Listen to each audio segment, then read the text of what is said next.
GYB family vlog എന്ന് പറയുന്ന ഈ യൂട്യൂബ് ചാനലിലേക്ക് എല്ലാവർക്കും സ്വാഗതം. അപ്പോൾ കഴിഞ്ഞ വീഡിയോയിൽ ഞാൻ പറഞ്ഞിരുന്നത് ചില ലക്ഷണ ശാസ്ത്രത്തെ പറ്റിയായിരുന്നു. ഒരാളുടെ മുഖത്തേക്ക് നോക്കിയും അതുപോലെ തന്നെ ഒരാളുടെ പേരിൻ്റെ ആദ്യത്തെ അക്ഷരം വെച്ചും അതുപോലെ തന്നെ ചെവിയുടെ ഉയരം വെച്ചും ഒക്കെ ഒരാളുടെ സ്വഭാവ രീതി നമുക്ക് അളന്ന് കണ്ടുപിടിക്കാനുള്ള ചില കാര്യങ്ങളാണ് അതിൽ ഞാൻ പറഞ്ഞിരുന്നത്. ഇന്ന് ഞാൻ ഈ വീഡിയോയിൽ പറയാനായിട്ട് പോകുന്നത് നമ്മുടെ കൈരേഖ ഉപയോഗിച്ചും ഒരാളുടെ കൈരേഖ കണ്ടു കഴിഞ്ഞാൽ അയാൾക്ക് എന്താണ് സംഭവിക്കാൻ പോകുന്നത് നിങ്ങൾക്ക് മനസ്സിലാക്കാനും അതുപോലെ തന്നെ ഒരാളുടെ മുഖലക്ഷണം കണ്ടാൽ എന്താണ് മനസ്സിലാക്കാനും എന്നുള്ള വിദ്യയാണ് പറഞ്ഞു തരാൻ പോകുന്നത്. അതുപോലെ തന്നെ അസ്ട്രോളജിയുടെ വീഡിയോയും മറ്റു വീഡിയോകളും കാണണമെങ്കിൽ എൻ്റെ ചാനലിൽ കയറി നിങ്ങൾ പ്ലേലിസ്റ്റ് ഓപ്പൺ ചെയ്താൽ മതി. അതുപോലെ തന്നെ ഈ വീഡിയോ കാണുന്ന എല്ലാ മാന്യരായ ആളുകൾക്കും ഒരു ചെറിയ അഭ്യർത്ഥനയുണ്ട്. ദയവായി എൻ്റെ ഈ യൂട്യൂബ് ചാനൽ നിങ്ങളൊന്ന് സബ്സ്ക്രൈബ് ചെയ്യണം, വീഡിയോയ്ക്ക് ലൈക്ക് ചെയ്യണം. ഇത്തരം വിഷയങ്ങൾ ഇഷ്ടപ്പെടുന്ന നിങ്ങളുടെ കൂട്ടുകാരിലേക്ക് ഈ വീഡിയോ മാക്സിമം ഒന്ന് ഷെയർ ചെയ്ത് സഹായിക്കുകയും കൂടി വേണം. എങ്കിലേ കൂടുതൽ വീഡിയോകൾ ഇടാനായിട്ടുള്ള ഒരു പ്രചോദനം എനിക്ക് ലഭിക്കുന്നുള്ളൂ. അത്രയും കാര്യങ്ങൾ നിങ്ങൾ ദയവായി ഒന്ന് ചെയ്യുക. അപ്പോൾ നമുക്ക് വീഡിയോയിലേക്ക് കടക്കാം. ഒരുപാട് റൗണ്ടായിട്ട്, അതായത് കൃത്യമായിട്ടൊരു പപ്പടത്തിൻ്റെ വട്ടം പോലെ തന്നെയുള്ള മുഖത്തിൻ്റെ ഷേപ്പുള്ള ആളുകളുണ്ട്. മുഖം പൂർണ്ണമായി അങ്ങനെ റൗണ്ട് അല്ലെങ്കിലും ഉരുണ്ട് കവളൊക്കെ വേർത്ത് കൃത്യം റൗണ്ടിൽ നിൽക്കുന്ന മുഖമുള്ള സ്ത്രീകളായിക്കോട്ടെ പുരുഷന്മാരായിക്കോട്ടെ, അത്തരം ആളുകൾക്ക് ഒരു ക്യാരക്ടർ എന്താണെന്ന് ചോദിച്ചു കഴിഞ്ഞാൽ അവർ പെട്ടെന്ന് വളരെ സെൻസിറ്റീവ് ആയിരിക്കും. അപ്പം സെൻസിറ്റീവ് എന്ന് പറഞ്ഞു കഴിഞ്ഞാൽ പെട്ടെന്ന് സങ്കടം വരുന്ന, അതായത് ഇപ്പോൾ ഒരാൾ ദുഃഖിപ്പിച്ചു കഴിഞ്ഞാൽ പെട്ടെന്ന് അവരുടെ മുന്നിൽ വെച്ച് റിയാക്ഷൻ ഒന്നും ഉണ്ടായില്ലെങ്കിലും വീട്ടിൽ ചെല്ലുമ്പോഴോ മറ്റു സമയങ്ങളിലോ കൂടുതൽ അതേപ്പറ്റി ചിന്തിച്ച് ദുഃഖം വരുന്ന ആളുകളാണ് കൃത്യമായി റൗണ്ട് ഫേസിലുള്ള ആളുകൾ. പിന്നെ കൂടുതൽ ആളുകൾ ശ്രദ്ധിക്കുന്നതും കൂടുതൽ ആളുകൾ ഇഷ്ടപ്പെടുന്നതും റൗണ്ട് ഫേസിലുള്ള ആളുകളെ ആയിരിക്കും. അപ്പോൾ റൗണ്ട് ഫേസിലുള്ള ആളുകൾക്കാണ് കൂടുതൽ ബാഹ്യങ്ങളുമുണ്ട്. പക്ഷെ അവരുടെ മൈൻഡ് അല്പം സെൻസിറ്റീവാണ്. ശക്തമായ മനസ്സിന് ഉടമകളാണെങ്കിലും പക്ഷെ അവരുടെ ഉള്ളിൽ ആരും അറിയാത്ത ഒരു കോണിൽ അവർക്ക് സെൻസിറ്റീവായ ഒരു മൈൻഡ് കൂടി ഉണ്ട്. അതുകൊണ്ട് തന്നെ അവരൊക്കെ എന്തെങ്കിലും സങ്കടം തട്ടിക്കഴിഞ്ഞാൽ അവർ ചില സമയങ്ങളിൽ കരയാനുള്ള, അതായത് ആരും കാണാൻ രഹസ്യമായി കരയാനുള്ള ചാൻസ് വരെ ഉണ്ട്, സ്ത്രീകളാണെങ്കിലും പുരുഷന്മാരാണെങ്കിലും. ഇനി അടുത്തായിട്ട് ഒരു ഓവൽ ഷേപ്പ്, അതൊരു മേളുവശത്ത് നിന്ന് താഴോട്ട് വരുന്ന വഴിക്ക് അല്പം കൂർത്ത രീതിയിലുള്ള മുഖം. അത്തരം മുഖമാണെങ്കിൽ ഒരു ബാലൻസ്ഡ് ലൈഫാണ്. അതായത് അല്പം സെൻസിറ്റീവ് ആയിരിക്കും, അല്പം ബോൾഡായിട്ടായിരിക്കും, അങ്ങനെയുള്ള രീതിയിലായിരിക്കും അവരുടെ ഒരു സ്വഭാവം. ഒരു മിശ്ര സ്വഭാവമായിരിക്കും അവർ കാണിക്കുന്നത്. അപ്പോൾ ആ രീതിയിലാണ് അവരുടെ ഒരു പ്രവർത്തികൾ വരുന്നത്. ഇനി അവർക്ക് കൂടുതലും നമ്മൾ ഓഫീസുകളിലൊക്കെ കൂടുതലും അങ്ങനെയുള്ള ആളുകളെയാണ് നമ്മൾ ലീഡേഴ്സായിട്ട് കാണുന്നത് കൂടുതലായിട്ട്. ഒരു ഓവൽ ഷേപ്പ്, കൃത്യമായി മൊട്ടർ ഷേപ്പ് അല്ല, ഒരു ഓവൽ ഷേപ്പ് നമുക്ക് കാണുമ്പോൾ അറിയാം. ഇനി അതുപോലെ തന്നെ ചതുരമുള്ള മുഖം, മേളിൽ നിന്ന് വന്നിട്ട് താഴ്വശം അല്പം ചതുരത്തിലായിട്ട് വന്നിട്ട് മുകളിലോട്ട് പോകുന്ന മുഖം. അത്തരം മുഖമാണെങ്കിൽ അവർ പവർഫുള്ളായ ആളുകളെന്നാണ് അറിയപ്പെടുന്നത്. അത്തരം മുഖം സ്പോർട്സ് ഫീൽഡിലുള്ള എല്ലാ ആളുകളുടെ മുഖവും ഈ രീതിയിലാണ് വെച്ചിരിക്കുന്നത്. കാരണം കൂടുതൽ റൗണ്ട് ഫേസുള്ള ആളുകൾ അധികമായി സ്പോർട്സ് ഫീൽഡിൽ കാണുകയില്ല. നല്ല തടിയുള്ള ആളാണെങ്കിലും മുഖത്തിൻ്റെ ഭാഗം വരുമ്പോൾ അത് റൗണ്ട് അല്ല, ഒരു ചതുരത്തിലേക്ക് പോകും. ചതുരമുഖമാണ്, നല്ല വണ്ണമായിരിക്കും. നല്ല മസിൽമാനൊക്കെ ആണെങ്കിലും ഫേസ്, കൂടുതലും മസിൽമാനായ ആളുകളുടെ ഫേസൊക്കെ നമ്മൾ പറയും ശരീരത്തിൻ്റെ വണ്ണമാണ് മുഖത്തിനില്ലെന്ന് പറയാറുണ്ട്. ശരീരവും മുഖവും എന്തോ എടുത്ത് ഫിറ്റ് ചെയ്ത് വെച്ചിരിക്കുന്ന പോലെ അങ്ങനെ വരുന്ന, അതായത് അപ്പോൾ ജിമ്മൊക്കെ ചെയ്യുന്ന ആളുകളുടെ എല്ലാം ഒരു മുഖത്തിൻ്റെ രൂപി ചതുരമായിരിക്കും. അപ്പോൾ ചതുരത്തിലുള്ള മുഖമുള്ള ആളുകളെല്ലാം സ്പോർട്സ് അതുപോലെ കായികമായി വളരെയധികം ശക്തിയുള്ള കരുത്തുള്ള ആളുകളെല്ലാം ചതുരത്തിലുള്ള മുഖമായിരിക്കും അവരുടെ മുഖത്തിൻ്റെ സിമ്പിൾ. അത് കാണുമ്പോൾ നമുക്കറിയാം അത്തരം ഒരു ഫീൽഡിൽ പ്രവർത്തിക്കുന്ന ആളുകളാണ് അവരെന്ന് നമുക്ക് മനസ്സിലാക്കിയെടുക്കാം. അല്ലെങ്കിൽ അവർ ശക്തമായ തീരുമാനങ്ങൾ എടുക്കുന്ന, അത്തരം പ്രവർത്തികൾ ചെയ്യാത്തവരാണെങ്കിൽ ഇപ്പം കൂടുതലും വലിയ ബലവാന്മാരല്ല, പക്ഷെ മുഖത്തിൻ്റെ ഷേപ്പ് ഇതാണെങ്കിൽ അവർ ശക്തമായ തീരുമാനങ്ങൾ എടുക്കുന്ന ആളുകളാണെന്ന് നമുക്ക് മനസ്സിലാക്കിയെടുക്കാൻ പറ്റും. ഇനി അതുപോലെ തന്നെ പിന്നെ വരുന്ന ഇതാണ് പൂർണ്ണമായിട്ടും മെലിഞ്ഞ മുഖമുള്ളവർ. മെലിഞ്ഞ ശരീരം, മെലിഞ്ഞ മുഖം, മേളിൽ നിന്ന് വന്നിട്ട് താടിയുടെ അവിടെ കൊണ്ട് വളരെയധികം കൂർത്തൊരു ത്രികോണം പോലെ തന്നെ ഇരിക്കുന്ന ഫേസ്, വളരെയധികം ദശയെല്ലാം വറ്റി വളരെയധികം വേണ്ടിയിരിക്കുന്നു. അത്തരം ആളുകൾ കൂടുതൽ പഠിക്കുന്ന ആളുകളാണ്. കൂടുതൽ റിസർച്ച് നടത്തുന്ന ആളുകൾ, കൂടുതൽ പ്രവർത്തികൾ ചെയ്യുന്ന ആളുകൾ, കൂടുതൽ സഞ്ചരിക്കുന്ന ആളുകൾ, കൂടുതൽ നേരം വർക്ക് ചെയ്യാനുള്ള കഴിവുകൾ അവർക്കുണ്ട്. പെട്ടെന്ന് ദേഷ്യം വരുന്ന ആളുകളുമാണ്.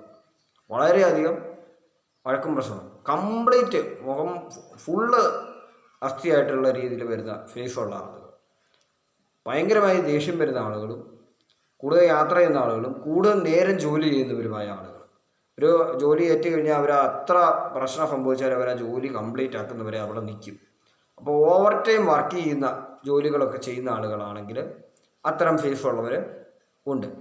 ഇതല്ലാതെയും റൗണ്ട് ഫേസ് ഉള്ളവർ ഈ പറയുന്ന ജോലികൾ തന്നെ ചെയ്യും. പക്ഷേ ഏറ്റവും കൂടുതൽ ആളുകൾ എടുക്കുമ്പോൾ, കൂടുതൽ ആളുകളെ സ്റ്റഡി ചെയ്യുമ്പോൾ ഈ ഒരു സിമ്പലാണ് കോമൺ ആയിട്ട് എല്ലാവർക്കും നിൽക്കുന്നത്. ഞാൻ ആദ്യം പറഞ്ഞു, കൂടുതൽ സെൻസിറ്റീവ് ആളുകളെല്ലാം റൗണ്ട് ഫേസിലുള്ളവർ. അപ്പോൾ ചെറുപ്പകാലത്ത് മെലിഞ്ഞ് ത്രികോണമായ മുഖം ഉണ്ടായിരുന്ന ആളുകൾ ഭാവി കാലത്ത് വണ്ണം വെച്ച് ഫുൾ റൗണ്ട് ഫേസിലേക്ക് പോകാറുണ്ട്. ഒന്നേ കൊളസ്ട്രോളോ അല്ലെങ്കിൽ പ്രഷർ മുഖേനയുള്ള ആളുകൾ. ആ സമയത്ത് ക്യാരക്ടർ മാറും. കാരണം എങ്ങനെയാണെന്നോ ആദ്യത്തെ രൂപം, ആ രൂപത്തിലുള്ള സ്വഭാവമല്ല ശരീരപ്രകൃതി മാറിയ ശേഷമുള്ള സ്വഭാവം. വ്യത്യാസം വരും. നമ്മുടെ ബോഡിയുടെ ഷേപ്പ് മാറുന്നതനുസരിച്ച് നമ്മുടെ സ്വഭാവവും മാറിയിരിക്കും. ഞാൻ കഴിഞ്ഞ ദിവസം പറഞ്ഞ പിരികത്തിൻ്റെ ഷേപ്പ് മാറുന്നതനുസരിച്ച് സ്വഭാവം മാറും. പിരിയത്തിൽ മേക്കപ്പ് ചെയ്താലും, ഇപ്പോൾ ബ്യൂട്ടി പാർലറിലൊക്കെ പോയിട്ട് പിരിയത്തെ ത്രെഡ് ചെയ്യുക അല്ലെങ്കിൽ ഇങ്ങനെയുള്ള പ്രവർത്തികൾ ചെയ്തിട്ട് പിരിയത്തിൻ്റെ ഷേപ്പ് വ്യത്യാസം വന്നാലും സ്വഭാവം മാറും. എത്ര നേരം ആ ഷേപ്പ് ഇരിക്കുന്നു അത്ര നേരത്തേക്ക് ആ സ്വഭാവം മാറിയിരിക്കും. വീണ്ടും പഴയ പോലെ വളർന്നു വരികയാണെങ്കിൽ പഴയ രീതിക്ക് സ്വഭാവം പോകും. ആഴ്ച ഡെക്കറേഷൻ ചെയ്തുകൊണ്ടിരിക്കുകയാണെങ്കിൽ ആ ക്യാരക്ടർ തന്നെ മാറാതെ നിൽക്കും. ഏത് ക്യാരക്ടറിലാണോ ഉള്ളത് ആ ക്യാരക്ടർ മാറാതെ നിൽക്കും. അപ്പോൾ ഇനിയിപ്പം പുരികങ്ങളുടെ പറയാം. പുരികങ്ങളുടെ എന്ന് പറഞ്ഞു കഴിഞ്ഞാൽ ഈ തടിയുള്ള പുരികം ഇവിടുന്ന് ഇങ്ങനെ വന്നിട്ട് ഈ ഭാഗം ഒരു എസ് മോഡൽ പുരികം, എന്നിട്ട് ചെമ്പിച്ച രോമങ്ങൾ, അതായത് കട്ടി ഉണ്ടാവുകയില്ല. രോമത്തിൻ്റെ നിറം ചെമ്പ്, അതായത് കൺമഷിയൊന്നും ഉപയോഗിക്കാത്ത ആളായിരിക്കും. അങ്ങനെയുള്ള കറുപ്പിക്കുന്ന പ്രവർത്തികളൊന്നും ചെയ്യുന്നില്ല, ഐബ്രോ ഒന്നും ഇടുന്നില്ല എങ്കിൽ ഇടാത്ത ചില ആളുകളുടെ പിരിയം നിൽക്കുന്നത് എസ് മാതിരിയാണ്. അത് ഇവിടെ കൊണ്ട് അവസാനിക്കുകയും ചെയ്യും. 2 പിരിയങ്ങൾ ഇങ്ങോട്ട് പോകത്തില്ല. അങ്ങനെ വരുന്ന ആളുകളുടെ ലൈഫിൽ കുറേയധികം പ്രശ്നങ്ങളും കഷ്ടതകളും ഉണ്ടാകാറുണ്ട്. ചില സമയങ്ങളിൽ തീരുമാനങ്ങൾ എടുക്കാൻ പറ്റാതെ അവർ ചിലപ്പോൾ കുഴയാറുമുണ്ട്. അത്തരം പ്രശ്നങ്ങൾ അവരെ തേടി വരുന്നതാണ്. ഒപ്പം സ്വന്തം കുട്ടികളുടെ ആരോഗ്യ പ്രശ്നങ്ങളിൽ അവർക്ക് അല്പം സന്തോഷക്കുറവ് തോന്നുന്നതുമാണ് എസ് മാതിരി പിരിയമുള്ളവർ. അങ്ങനെയുള്ളവരും ഭൂരിഭാഗം പേരുമുണ്ട്. അവർ ആ ഒരു പിരിയത്തിൻ്റെ ഭാഗങ്ങളിൽ കുറച്ച് കട്ടി കുറവായിരിക്കും. അതായത് പിരിയമുണ്ട്, പക്ഷേ കട്ടി കുറവായിരിക്കും. പിന്നെ ഈ എഫ് പിരിയം തന്നെ കാടുപോലെ വളർന്നു വരുന്നവരുണ്ട്. മേളിലേക്ക് അതിൻ്റെ വളർച്ച ഇങ്ങനെ കയറിക്കൊണ്ടേയിരിക്കും. ത്രെഡ് ചെയ്തില്ലെങ്കിൽ അത് വളർന്നുകൊണ്ടേയിരിക്കും, അല്ലെങ്കിൽ എന്തെങ്കിലും വെച്ച് വെട്ടിക്കണം. കൂടുതലും ചില സ്ത്രീകളിൽ അങ്ങനെ വളർന്നു വരാറുണ്ട് പിരിയം. പുരുഷന്മാർക്കും ചിലർക്ക് കാട് പോലെ പിരിയം മേളിലേക്ക് വളർന്നു വരാറുണ്ട്. എന്നിട്ട് അതിന് നീളം വെക്കും, ലെന്ത് വെച്ചുകൊണ്ടേയിരിക്കും. അത് എന്തിനേലും വെച്ച് വെട്ടണത് തന്നെ വരും. ആഴ്ച ഇപ്പം ഷേവ് ചെയ്യുന്ന ടൈമിലാണെങ്കിലും മുഖം ഷേവ് ചെയ്യുന്ന പുരുഷന്മാർക്ക് വെട്ടേണ്ടി വരും. ബ്യൂട്ടി പാർലറിൽ പോവുക അല്ലെങ്കിൽ സ്വന്തമായി കത്രയ്ക്ക് അത് വെട്ടുകയോ ചെയ്യുന്ന ഒരവസ്ഥ സ്ത്രീകൾക്കും വരാറുണ്ട്. ചില ആളുകളുടെ പുരികങ്ങൾ മേളിലേക്ക് ലെവൽ വിട്ട് വളരും. ആ ആളുകൾക്ക് കൂടുതൽ ബിസിനസ് പരമായ ജോലികളായിരിക്കും ഉണ്ടായിരിക്കുന്നത്. പക്ഷെ ജോലിയുടെ ഏറ്റവും കൂടുതൽ സ്ട്രെസ് അവർക്ക് കൂടുതലുണ്ടെന്നാണ് മനസ്സിലാക്കേണ്ടത്. അത്തരം ജോലികൾ അവരെ തേടി വന്നുകൊണ്ടേയിരിക്കും. ഇതാണ് അടുത്ത പ്രത്യേകത. അതുപോലെ തന്നെ ഞാൻ പറഞ്ഞു പിരിയം, അതുപോലെ തന്നെ നെറ്റിയുടെ വരകളുടെ കാര്യങ്ങൾ സംസാരിച്ചിരുന്നു.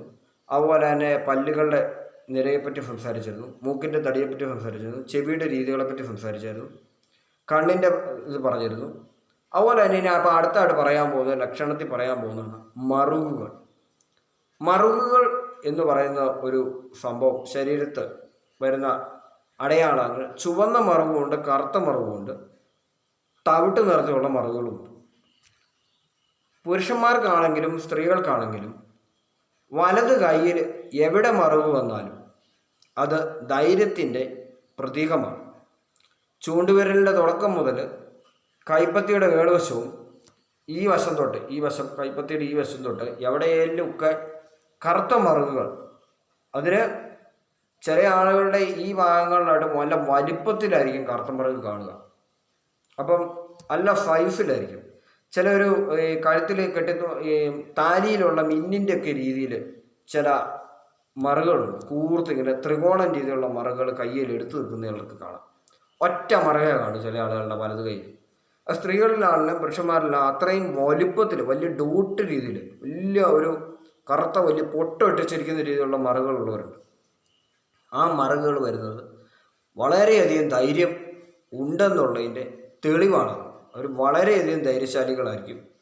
പിന്നെ ചെറിയ ചെറിയ മറുകൾ, കൈ നിറയെ ഒരുപാട് മറുകൾ.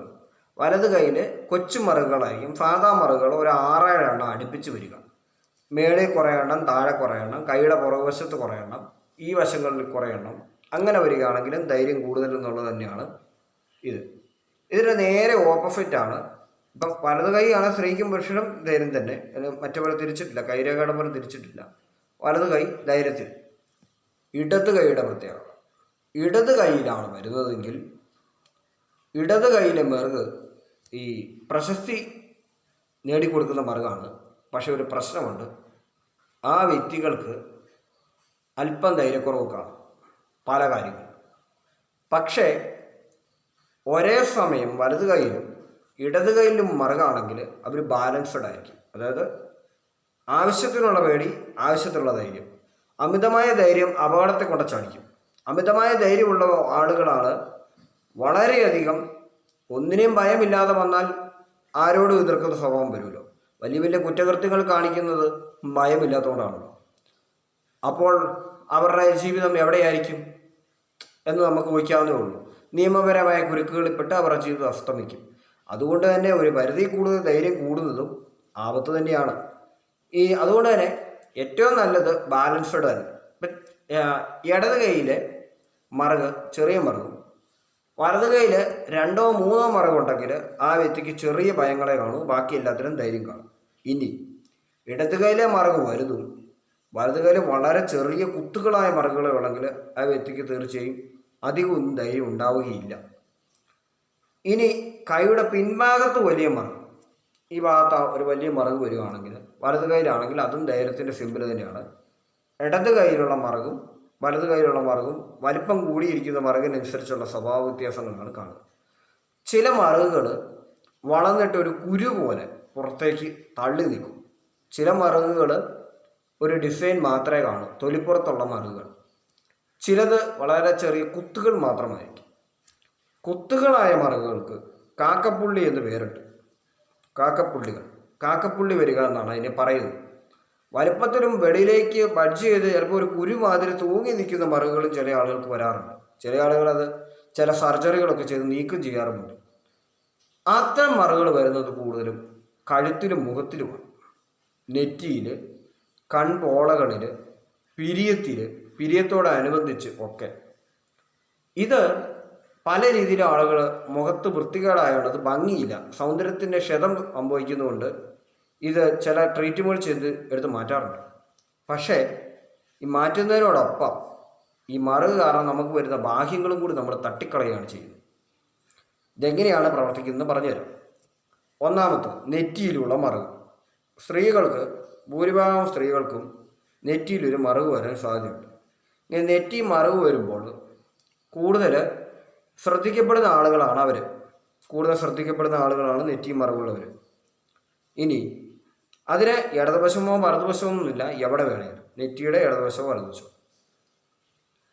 നെറ്റി മറുകുള്ളയാൾ കൂടുതൽ നെഗറ്റീവ് കമൻറ്റുകൾ പറയുന്ന ആളായിരിക്കും. ദേഷ്യപ്പെടുമ്പോൾ ചീത്ത വിളിക്കുന്നതല്ല, ഒരു കാര്യം പറയുമ്പോൾ അതിന് എന്തെങ്കിലും തടസ്സം അവർ ഉന്നയിക്കാൻ സാധ്യതയുണ്ട്. ആരാണ് മറുകുള്ളയാൾ. ഒരു കാര്യം, നല്ല കാര്യമാണെങ്കിലും ചീത്ത കാര്യമാണെങ്കിലും ബിസിനസ് കാര്യമാണെങ്കിലും ഏത് കാര്യമാണെങ്കിലും പറയുമ്പോൾ അതിനൊരു ഫോൾട്ട്, ആദ്യമേ ഇവർ ഫോൾട്ട് കാണും അതിനകത്ത്. പിന്നെ ഫോൾട്ടിനെ തരണം ചെയ്യണം വേണ്ട എന്നുള്ളത് മറ്റേ എതിർ നിൽക്കുന്ന ആൾ ചിന്തിച്ചാൽ മതി. ഇവരുടെ ചിന്തയിൽ അതുണ്ടാവുകയില്ല. ഇവരാദ്യമേ ഫോൾട്ട് കണ്ടുപിടിക്കും. ഫോൾട്ട് കണ്ടുപിടിക്കുന്നത് ഒരു പക്ഷേ മറ്റേ ആൾക്ക് നല്ലതിനായിരിക്കും. ഒരു പക്ഷേ അതൊക്കെ ചിലപ്പം അത് തടസ്സവും വരാൻ സാധ്യതയുണ്ട് ഫോൾട്ട് കണ്ടുപിടിച്ചുകൊണ്ട്. ഫോൾട്ട് ആദ്യം കണ്ടുപിടിക്കാനുള്ള കഴിവുള്ളവരും, 2 അല്പം ആളുകളുടെ ശ്രദ്ധ ആകർഷിക്കാൻ കഴിവുള്ളവരുമാണ്. ഇത്തരം നെറ്റിയിൽ മറുകുണ്ട്. അത് കൂടുതലായിട്ടും അത് പുരുഷന്മാർക്ക് കൂടുതൽ വരുന്ന സ്ത്രീകൾക്കാണ്. ഇനി അടുത്താണ് ഇങ്ങോട്ട് വരുമ്പോൾ ചെവിയുടെ ഇവിടുന്ന് ഈ ഒരു കവിളിൻ്റെ ഇവിടോട്ട് വരുന്ന മറുകുകൾ. അത് വലതുവശത്ത് ഒരെണ്ണം താടിയുടെ അടിയിലായിട്ട് ഇവിടെ വലുപ്പത്തിൽ വരികയാണെങ്കിൽ ആ ആളുടെ വിവാഹം വളരെയധികം താമസിക്കും എന്നുള്ളതാണ് അതിൻ്റെ സിമ്പൽ. വിവാഹം വളരെയധികം താമസിക്കുമെന്നും കുട്ടികളുടെ ജനനം താമസിക്കുമെന്നുള്ള ഒന്നാമത്തെ സിമ്പലാണ് അത്. ഇനി അതിനുശേഷം ഈ ഒരു സൈഡിൽ ഈ കർത്താവിനോട് അനുബന്ധിച്ച് ഒരു മറവുണ്ടെങ്കിൽ സിനിമാ സീരിയൽ രംഗത്തിൽ അയാൾ വിജയിക്കുമെന്നുള്ളതാണ് അതിൻ്റെ സിമ്പൽ. ഇത് പുരുഷന്മാർക്കാണ് വലതുവശത്ത് വരണം, ഇടതുവശത്ത് വന്നിട്ട് കാര്യമില്ല, വലതുവശത്ത്. അപ്പോൾ കർത്താവിനോട് ചേർന്ന് താഴെ വരുന്ന വലതുവശത്ത് വരുന്നിടത്ത് ഒരു മറുക് കാക്കപ്പുള്ളിയാണെങ്കിൽ അത് സിനിമാ സീരിയൽ മേഖലയിൽ വിജയിക്കാൻ. വലതുവശത്ത് കണ്ണിനോടനുബന്ധിച്ച് ഈ വരുന്ന ഭാഗത്ത് ഒരു മാർഗം അത് വന്നാലും സിനിമാ സീരിയൽ മേഖലകളിൽ വിജയിക്കാനുള്ള മറുകാണ്.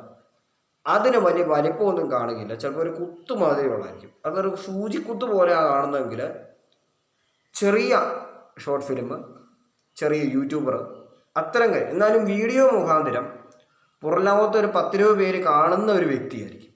ഒരു വലിയ ചാനലിലെ അവതാരകനോ അവതാരകയോ ആവേണ്ട ആവശ്യമില്ല. ഒരു പുറത്തേക്ക് ചിലപ്പോൾ നമ്മളെ ഒരു പരിചയമില്ലാത്തൊരു നാട്ടിലായിരിക്കും നമ്മുടെ വീഡിയോകൾ കാണുക.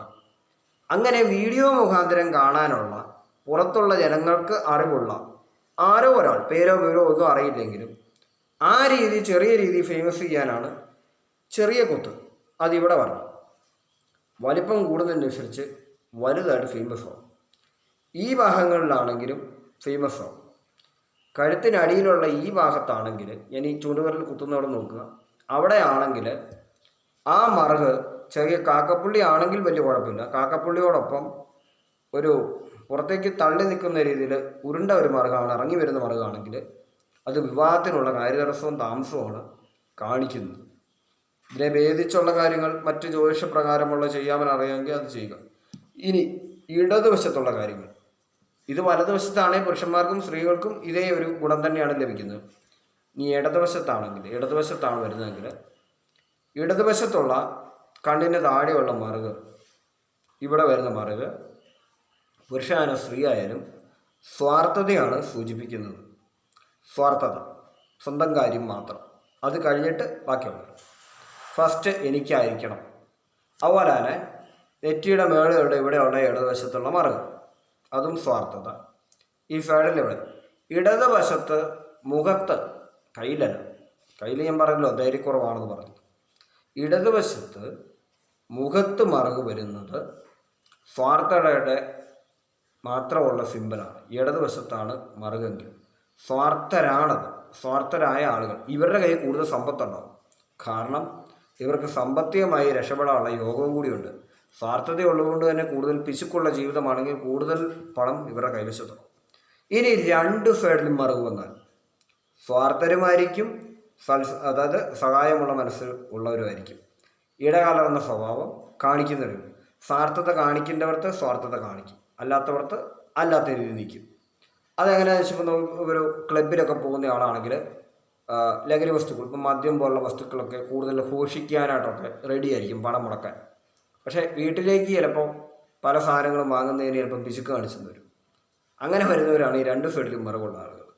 ഷൈൻ ചെയ്യണമെങ്കിൽ കൂടുതൽ പണം മുടക്കും. ഷൈൻ ചെയ്യേണ്ടാത്ത പുറത്ത് 10 പേര് അറിയാത്ത കാര്യങ്ങളാണെങ്കിൽ അവർ ഈ പണം മുടക്കുന്ന ഇടപാടുകളൊന്നും ചെയ്യത്തില്ലാത്ത ആളുകളാണ് അത്. ഇനി അടുത്തായിട്ട് പറയാൻ പോകുന്നതാണ് ഇടതുവശത്ത്. അത് കൂടുതലും സ്ത്രീകളിലാണ് വരുന്നത്. ഇത്തരം മറുകൾ പുരുഷന്മാരിൽ വരാറില്ല. ഇത് സ്ത്രീകളിൽ മാത്രമായിട്ട് വരുന്നത്.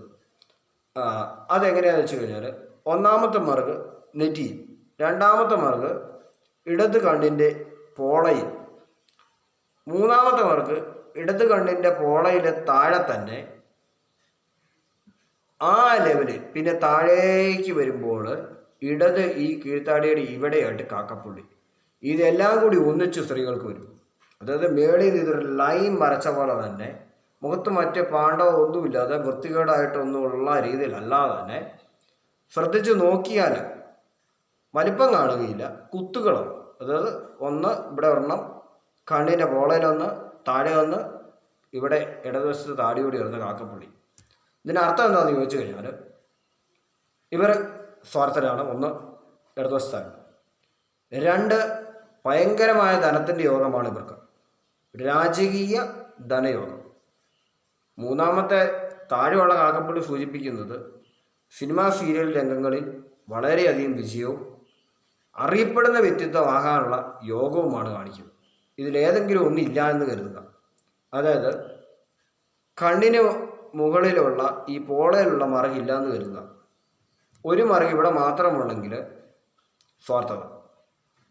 ഇടതുവശത്ത് മാത്രമുള്ള കാക്കപ്പുള്ളിയാണെങ്കിൽ സിനിമാ സീരിയൽ രംഗം അല്ലെങ്കിൽ സെലിബ്രിറ്റി ലെവലിൽ എത്തുമ്പോഴും കുടുംബത്തിൽ വാക്കുകൾക്കും ജീവിതത്തിലോ ജീവിത പങ്കാളിയായിട്ടോ അല്ലെങ്കിൽ കുടുംബത്തിലെ ബന്ധുക്കളുമായിട്ടൊക്കെ വാക്കുകൾക്കും ഉണ്ടാക്കേണ്ട അവസ്ഥ വന്നിട്ട് ഒറ്റപ്പെട്ട് ജീവിക്കേണ്ട വരുന്ന ഒരവസ്ഥയാണ് ഇടതുവശത്തെ കാക്കപ്പുള്ളി സ്ത്രീകൾക്ക് വരുന്നതിന് യോഗങ്ങൾ കാണിക്കുന്നത്. വാക്കേറ്റം എപ്പോഴും ഉണ്ടാകുന്ന അവസ്ഥയായിരിക്കും അവർക്ക് ഉണ്ടാകുക. ഇനി ഇവിടെ മാത്രം ഓർണമെങ്കിൽ സ്വാർത്ഥതയാണ്. കാക്കപ്പുള്ളി ഇവിടെ വരുന്നത് വാക്കേറ്റം ഉണ്ടെങ്കിലും ധനത്തെ ആകർഷിച്ചുകൊണ്ട് വരുന്ന കാര്യമാണ് നിൽക്കുന്നത്. ഇവിടുന്ന് നേരെ താഴേക്ക് പോവുകയാണെങ്കിൽ, ഈ താടിയുടെ അടിയിലാണെങ്കിൽ അതിനത്ര ഫലമൊന്നും ഉണ്ടാവുകയില്ല, സ്വാർത്ഥത ഉണ്ടായിരിക്കുന്നേ ഉള്ളൂ. അല്ലാതെ സാമ്പത്തികമായി ഉയർച്ചയോ ഭാഗ്യമോ മഹാഭാഗ്യമോ ഒന്നും ലഭിക്കാൻ പോകുന്നില്ല.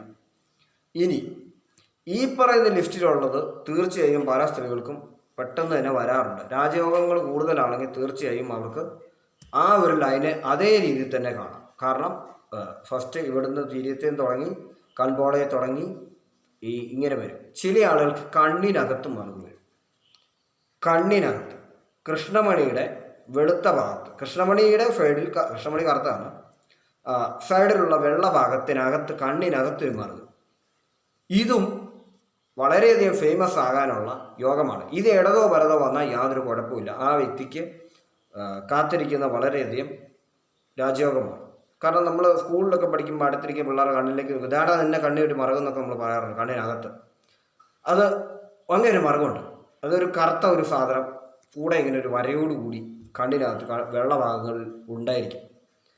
കണ്ണ് ഉരുട്ടി ഇങ്ങോട്ട് നോക്കുന്ന സമയങ്ങൾ നമുക്കത് കാണാം. അത് പലരും കുട്ടിക്കാലത്ത് അത് കണ്ടിട്ടുണ്ടാവും. അടുത്തിരിക്കുന്ന കൂട്ടത്തിലുള്ള പിള്ളേരുടെ കണ്ണിലോട്ടൊക്കെ നമ്മളൊക്കെ കണ്ടുപിടിച്ചിട്ടുണ്ട് പണ്ടത്തെ കാലത്ത്. മുതിർന്ന ശേഷമാണ് ഇങ്ങനത്തെ കാര്യങ്ങൾ നമ്മൾ ശ്രദ്ധിക്കാതെ വരുന്നത്. കുട്ടിയായിരിക്കും ഇതൊക്കെ നമ്മൾ ആദ്യം നോട്ട് ചെയ്യുമല്ലോ. പിന്നെ കുട്ടിക്കാലത്ത് തമാശയ്ക്ക് കുട്ടികളത് പറയുന്നത് അതേ നിൻ്റെ കണ്ണിനകത്തൊരു കുതിര എന്ന് പറയാറുണ്ട്. ചേട്ടാ അങ്ങനെ വാക്കും അതിന് പറയാറുണ്ട്. അങ്ങനെ എല്ലാ ആളുകളും ചെറുപ്പത്തിൽ ഇങ്ങനെ ഒരു കാര്യം കണ്ടാൽ എനിക്ക് ഓർമ്മയുണ്ടാവും. ഇങ്ങനെ കുട്ടിക്കാലത്ത് നമ്മുടെ കാഴ്ചയിൽ നമ്മൾ കണ്ണിപ്പെട്ടിട്ടുണ്ടോ പലരുടെയും കാര്യങ്ങൾ. ചില സ്വന്തം കാര്യത്തിൽ പറയണം ചേട്ടാ നിൻ്റെ കണ്ണിൽ, നമ്മൾ പറയാം നിങ്ങളുടെ കണ്ണിൽ ഉണ്ട് എന്ന് നമ്മൾ പറഞ്ഞിട്ടുണ്ട്.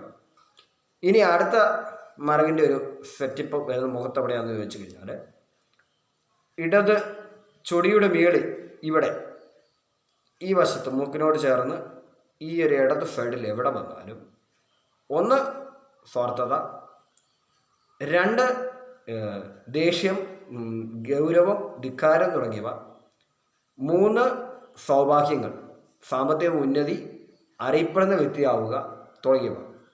തിരിച്ച് വലതുവശത്ത് ഈ ഒരു ഭാഗത്താണ് മറുകെങ്കിൽ അതും കൂടുതലും സഹായ മനസ്കതയുള്ളവർ, രണ്ടാമത് അറിയപ്പെടുന്ന വ്യക്തിത്വം, സാമ്പത്തികമായി യോഗമുള്ളവർ വളരെയധികം.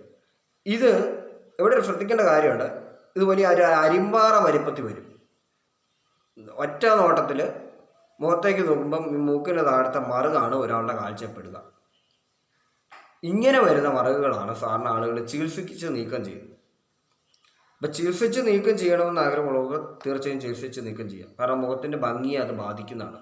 ആ ഒരൊറ്റ സാധനമില്ലെങ്കിൽ മുഖം ഭംഗിയാവും ഉറപ്പുള്ള ആളുകൾക്ക് തീർച്ചയായും അത് മാറ്റാവുന്നതാണ്. പക്ഷേ അതിൻ്റെ അർത്ഥം ഇതാണ്, ഒന്ന് കൂടുതൽ യോഗങ്ങളാണ്. ചില സമയങ്ങളിൽ ജീവിതത്തിൽ യോഗങ്ങൾ കിട്ടാതെ പോകാം. ഒരു മുഖത്തിന് ഭംഗിയില്ല എങ്കിൽ ചിലപ്പോൾ ആളുകളുടെ ശ്രദ്ധകൾ വിട്ടുപോകുന്നുണ്ടെങ്കിൽ, അല്ലെങ്കിൽ ആളുകളുടെ മുന്നിൽ നോക്കാൻ മടിയോ നാണമോ ഉണ്ടെങ്കിൽ തീർച്ചയായും മറുകുകൾ നമുക്ക് നീക്കം ചെയ്യാം. പക്ഷേ ആ മറുകുകളുടെ അർത്ഥം ഇതാണ്. ഇനി ചില ആളുകൾ സെൻട്രലായിരിക്കും മറുക്, ഈ നടുക്ക് ഈ ലൈൻ കാണുന്നവർക്ക് ഒരു മറുക് ഈ ചുണ്ടിനകത്ത്. ഇപ്പം പുരുഷന്മാരാണെങ്കിൽ ക്ലീൻ ഷേവ് ആണെങ്കിൽ അവർക്ക് ആ വര കാണാം, സ്ത്രീകൾക്ക് ഇവിടെ ഫുൾ വര കാണാം. നമുക്ക് നടുക്കുണ്ടല്ലോ ഒരു വര, ഒരു ജോയിൻറ്റ്. ആ ജോയിൻറ്റിൻ്റെ നടുക്ക് അരിമ്പാറ വലുപ്പത്തിൽ മറുക് വരാറുണ്ട്. അത് ഗുണദോഷ സന്ദേശമാണ്. അത് യോഗവും വരും, നഷ്ടവും വരും, കഷ്ടവും വരും, എല്ലാം വരും. ഇനി ഈ മറുകുകൾ തന്നെ വലിപ്പമില്ലാത്ത ചെറിയ കുത്തുകൾ, ചിലർക്ക് 2, ചിലർക്ക് 1. ഇത് വലത് വന്നാലും ഇടത് വന്നാലും ഒക്കെ സാമ്പത്തിക യോഗങ്ങൾ തന്നെയാണ്. പക്ഷേ ദേഷ്യമുള്ള ആളുകളായിരിക്കും. ഇതാണ് അർത്ഥം. ഇനി അടുത്തായിട്ട് വരുന്നതാണ് മൂക്കിലുള്ള മറുകൾ. മൂക്കിലുള്ള മറുകൾ എന്ന് പറഞ്ഞാൽ മൂക്കിൻ്റെ ഈ മുൻഭാഗത്ത്, ഫസ്റ്റ് ഭാഗത്ത് മറുകൾ. നമ്മൾ ചെറുപ്പത്തിൽ പറയണം മൂക്കത്താണ് ശുണ്ഠി. ഭയങ്കര ദേഷ്യക്കാരിയാണ്, മൂക്കത്താണ് ശുണ്ഠി എന്ന് പറയാറുണ്ട്. നിന്റെ മൂക്ക് വേർതിരിക്കുന്നു, അതുകൊണ്ട് നിന്റെ മൂക്കത്തെ ശുണ്ഠി എന്ന് പറയാറ് എന്ന് പറയുന്ന പോലെ മൂക്കത്തിൻ്റെ ഫസ്റ്റിലാണ് നമ്മുടെ മറുകുണ്ടെങ്കിൽ വളരെയധികം ദേഷ്യപ്പെടുന്ന ആളുകളാണ്. അവർക്ക് ദേഷ്യം വന്നു കഴിഞ്ഞാൽ അവർ ഭയങ്കരമായിട്ട് പൊട്ടിത്തെറിക്കും. അതാണ് അതിൻ്റെ സിമ്പൽ. ഇനി അത് ഇടതാണോ വലതാണോ വരുന്നതെന്ന് നോക്കുക. ഇടതുവശത്ത് വരുന്നത് അല്പം കഷ്ടതകൾ വരുത്തുന്ന ഒരു അവസ്ഥയാണ്. വലതുവശത്താണെങ്കിൽ അല്പം ധനയോഗങ്ങൾ വരുന്നതാണ്. ഇനി ഇവിടുന്ന് ഈ ഒരു സൈഡിലോട്ടൊരു മൂക്കുത്തി മാതിരി ഒരു മറുക് വരും. ഈ ഒരു സൈഡിൽ ഇത് ഇടത് വന്നാലും വലത് വന്നാലും വളരെയധികം രാജയോഗങ്ങൾ ഉണ്ട്, പക്ഷേ ഇടത് വരുന്നത് കൂടുതൽ ആളുകളെ സ്വാർത്ഥരാക്കും, വലതുവശത്തേക്കാണെങ്കിൽ കൂടുതൽ ആളുകളെ സഹായമനസ്കരാക്കും. ഇങ്ങനെയും വ്യത്യാസമുണ്ട്. ഇനി അടുത്തായിട്ട് ഞാൻ ഇടതുവശത്തെ കാക്കപ്പള്ളിയുടെ കാര്യം പറയും. വലതുവശത്ത് മാത്രം, മുഖത്ത് വേറെ അങ്ങും മറകില്ല, ഈ ഒരു സൈഡിൽ ഒരു കാക്കപ്പള്ളി. അങ്ങനെയാണെങ്കിൽ അവർക്ക് തീർച്ചയായും ഈ സെലിബ്രിറ്റി ലെവലിൽ ഉയരുന്ന ആളുകളാണ്, അവർ ഉയരും. ഇനി കൃത്രിമമായിട്ട് അവിടെ പ്ലാസ്റ്റിക് സർജറി ഒക്കെ ചെയ്ത് ചിലർ മറുകുകൾ വരുത്താറുണ്ട്. എപ്പം വരുത്തുന്നോ അപ്പം തൊട്ട് വരും. അതായത് മുൻപ് എന്തെങ്കിലും ഒരു അഭിനയത്തിൻ്റെ ഫീൽഡിലാണെന്ന് കരുതുക, വലിയ രക്ഷയൊന്നും പ്രാപിക്കാത്ത സമയത്ത് ചില ആളുകൾ ഇത്തരം ചില പരീക്ഷണങ്ങൾ, ഇത്തരം ചില അറിവുകൾ മനസ്സിലാക്കിയിട്ട് അവിടെ കൃത്രിമമായിട്ട് ഫിറ്റ് ചെയ്ത ശേഷം അങ്ങോട്ടൊരൊറ്റ വളർച്ച വളരും. പിന്നെ ആ വ്യക്തി മതി, അതും സാധിക്കും. അതായത് ഈ പറഞ്ഞ പരിപാടികളിലെല്ലാം കൃത്രിമം ചെയ്യാവുന്നതാണ്. കൃത്രിമം ചെയ്താലും നമ്മുടെ യോഗങ്ങൾ മാറും. വ്യത്യാസം വരുത്തിയാൽ യോഗങ്ങൾ അതിനനുസരിച്ച് സ്വയം മാറ്റിയെടുക്കാനും സാധിക്കും. വിദേശ രാജ്യങ്ങളിലൊക്കെ ഇത്തരം ട്രിക്കുകൾ പഠിച്ചിട്ട് ലക്ഷങ്ങളും കോടികളും വരെ ചെലവഴിച്ച് ആളുകൾ ഈ പ്രവർത്തികൾ ചെയ്ത് വലിയ ലെവലിലൊക്കെ എത്താറുണ്ട്. പക്ഷേ ഇത് അന്ധവിശ്വാസമാണെന്ന് പറഞ്ഞ് എതിർക്കുന്നവർ ഒരു കൂട്ടവും, വിശ്വസിക്കുന്നവർ പലരും, വിശ്വസിച്ച ശേഷം അത് പരീക്ഷിക്കാൻ ധൈര്യമെടുക്കുന്ന ചിലരും, പണം എത്രയാണെങ്കിലും മുടക്കാൻ ധൈര്യമുള്ളവരും. സ്വന്തം റിസ്ക് ചെയ്യുക, ചെയ്യുന്നവർ, ചെയ്യാത്തവർ ചെയ്യരുത് എന്ന് പറയും. ഇനി അടുത്ത് അത്തരം പ്രവർത്തികൾ ചെയ്യുന്നവരുണ്ട്. ചില ആളുകൾക്ക് ചില വലിയ ദൂഷ്യഫലങ്ങൾ ഉണ്ടാവാറുണ്ട്. മുഖത്ത് ചില പരീക്ഷണം നടത്തി കഴിഞ്ഞാൽ ചിലപ്പോൾ രോഗങ്ങൾ ബാധിച്ചെന്ന് വരും. അങ്ങനെയൊക്കെ സംഭവിച്ചിട്ടുണ്ട്. ചില ആളുകൾ മൂക്കിൻ്റെ നീളം കുറയ്ക്കാൻ ചില പ്ലാസ്റ്റിക് സർജറികൾ ഉപയോഗിക്കാറുണ്ട്. ചില പ്ലാസ്റ്റിക് സർജറി ചുണ്ടുകൾ ഒക്കെ നേരെയാക്കാറുണ്ട്. അതിനുശേഷം അവർക്ക് വളരെയധികം കുതിച്ചുകയറ്റമായിരിക്കും. പക്ഷേ പ്ലാസ്റ്റിക് സർജറി ചെയ്ത മുഖം സ്വന്തം അപകടത്തിൽ കൊണ്ടുപോയവരുമുണ്ട്. മറുകൾ കൃത്രിമമായിട്ട് സൃഷ്ടിക്കാൻ നോക്കിയിട്ട് മുഖത്ത് ക്യാൻസർ പോലുള്ള രോഗങ്ങൾ വന്നവരുമുണ്ട്. അവരവരുടെ സ്കിന്നിൻ്റെ റിയാക്ഷൻ എന്തെന്ന് അറിയില്ലാതെ പലതും ചെയ്ത് ആപത്തിപ്പെടുന്നവരുമുണ്ട്, രക്ഷ പ്രാപിച്ചവരുണ്ട്. ഓരോരുത്തരുടെ വിധിക്ക് നമുക്ക് വിട്ടുകൊടുത്തേക്കാം. ഇനി അടുത്തായിട്ട് പറയാൻ പോകുന്നതാണ് മൂക്കിൻ്റെ നീളം ഇവിടുന്ന് താഴേക്ക്, ഈ ചുണ്ട് കടന്ന് താഴേക്ക് വരുന്നുണ്ടെങ്കിൽ അവർക്ക് സാമ്പത്തികമായി വലിയ വശവശമൊന്നും കാണില്ല എന്നുള്ളത് തന്നെയാണ് അത്. ചില ആളുകൾക്ക് മൂക്കിൻ്റെ ഇവിടെ ഇങ്ങനെ തത്തയുടെ ചുണ്ട് മാതിരി വളഞ്ഞു വരുന്നവർക്കും അല്പം മാനസിക പ്രയാസങ്ങൾ ജീവിതത്തിൽ ഏറ്റെടുക്കേണ്ടതായിട്ട് വരും. സങ്കടപ്പെടാൻ അല്പം യോഗമുണ്ട് അവർക്ക്. പക്ഷെ അവർക്ക് സാമ്പത്തികമായ ഒരു നില മെച്ചമായിരിക്കും. പക്ഷെ അവർക്ക് ദുഃഖം കൂടെ വരും. അതാണ് മൂക്കിൻ്റെ നീളം അങ്ങനെ വരും. ഇനി മൂക്ക് നേരെ നീണ്ടു നിൽക്കുന്ന ആളുകളുണ്ട്. നേരെ ഫ്രണ്ടിലേക്ക് നീണ്ടു നിൽക്കുന്നവർ കൂടുതലും ലീഡർ ആവുന്ന ആളുകളാണ്. അത് ലീഡർഷിപ്പ് കിട്ടുന്ന ആളുകളാണ്. ഇനി മൂക്കിൻ്റെ ഈ ഒരു സൈഡ്, ഈ ഫസ്റ്റ് സൈഡ് വണ്ണിച്ചിട്ട് ഇങ്ങനെ വലിപ്പത്തിൽ ഇങ്ങനെ ഒരു വലിയ പേരക്ക സൈസിൽ വന്നിട്ട് മൂക്കിൻ്റെ സാധാരണ ഭാഗങ്ങളിലൊന്നും വലിയ വ്യത്യാസമില്ലാത്ത ആളുകൾ. അത്തരം ആളുകൾ പേരിനും പ്രശസ്തിക്കും വേണ്ടി എന്ത് ചെയ്യുന്ന ആളുകളാണ്. അവർ പേരും പ്രശസ്തി ഉണ്ടാക്കുകയും ചെയ്യും. അതാണ് അവരുടെ രീതി. നമ്മൾ സെലിബ്രിറ്റികളായ ആളുകൾക്കൊക്കെ അത്തരം മൂക്കുകളൊക്കെ ചില സമയങ്ങളിൽ ചിലപ്പോൾ ഉണ്ട്. അങ്ങനെയുള്ള ആവാനായിട്ട് അവർ അത്തരം ഫീൽഡുകളിലേക്ക് കൂടുതൽ സഞ്ചരിക്കുകയും യാത്ര ചെയ്യുകയും യാത്ര ചെയ്ത ലക്ഷ്യം നേടിയെടുക്കുകയും ചെയ്യുന്ന ആളുകളാണ് ആ ആളുകൾ. അപ്പോൾ ഇന്നത്തെ വീഡിയോയിലൂടെ ഏകദേശം ചില അറിവുകളൊക്കെ നിങ്ങൾക്ക് മനസ്സിലായെന്ന് കരുതുന്നു. ഞാൻ ഈ അറിവുകളൊക്കെ പറയുന്നുണ്ടെങ്കിലും ഇത്തരം കാര്യങ്ങളിൽ ആരെങ്കിലും എന്തെങ്കിലും പരീക്ഷണങ്ങളോ നിരീക്ഷണങ്ങളോ ഒക്കെ സ്വയമായി മുതിർന്നു കഴിഞ്ഞാൽ അത് ഈ ചാനലിനെ ബാധിക്കുകയില്ലെന്നും അത് നിങ്ങളുടെ സ്വന്തം ഉത്തരവാദിത്തത്തിലുള്ള കാര്യങ്ങളാണെന്നും ഞാനിവിടെ പറഞ്ഞുകൊള്ളു. അതുമൂലം ഈ ചാനലിന് യാതൊരുവിധ കഷ്ടനഷ്ടങ്ങളും ഉണ്ടാകുന്നതല്ലെന്നും പറഞ്ഞുകൊള്ളു. കാരണം ഇത് ഒരു സ്യൂഡോ സയൻസാണ്. അതായത് സ്യൂഡോ സയൻസ് എന്ന് പറഞ്ഞു കഴിഞ്ഞാൽ കപടശാസ്ത്രം എന്നൊക്കെ ചില സമയങ്ങളിൽ പറയും. ചില സമയങ്ങളിൽ സത്യമാകാം, ചില സമയങ്ങളിൽ സത്യമല്ലാതാകാം. ചില ആളുകളുടെ ജീവിതത്തിൽ എത്രയൊക്കെ സിമ്പലുകൾ ഉണ്ടെങ്കിലും ചില സമയങ്ങളിൽ അതൊന്നും സംഭവിക്കാറില്ല. ഇതൊരു അറിവ് ശേഖരണത്തിൻ്റെ ഭാഗമായി എല്ലാവരും ഉൾക്കൊള്ളുക എന്ന വിനീതമായ അപേക്ഷയോടുകൂടി ഈ വീഡിയോ ഇവിടെ വൈൻഡപ്പ് ചെയ്തു. അപ്പോൾ ഈ ചാനലിലേക്ക് ആദ്യമായി വന്ന ആളുകളാണെങ്കിൽ ഈ ചാനലിൻ്റെ എൻ്റെ ഈ ചാനൽ നിങ്ങളൊന്ന് സബ്സ്ക്രൈബ് ചെയ്യുക, ഈ വീഡിയോയ്ക്ക് നിങ്ങൾ ലൈക്ക് ചെയ്യുക. ഇത്തരം അറിവുകൾ ഇഷ്ടപ്പെടുന്ന നിങ്ങളുടെ സുഹൃത്തുക്കളിലേക്ക് മാക്സിമം ഷെയർ ചെയ്യുക. Thank you.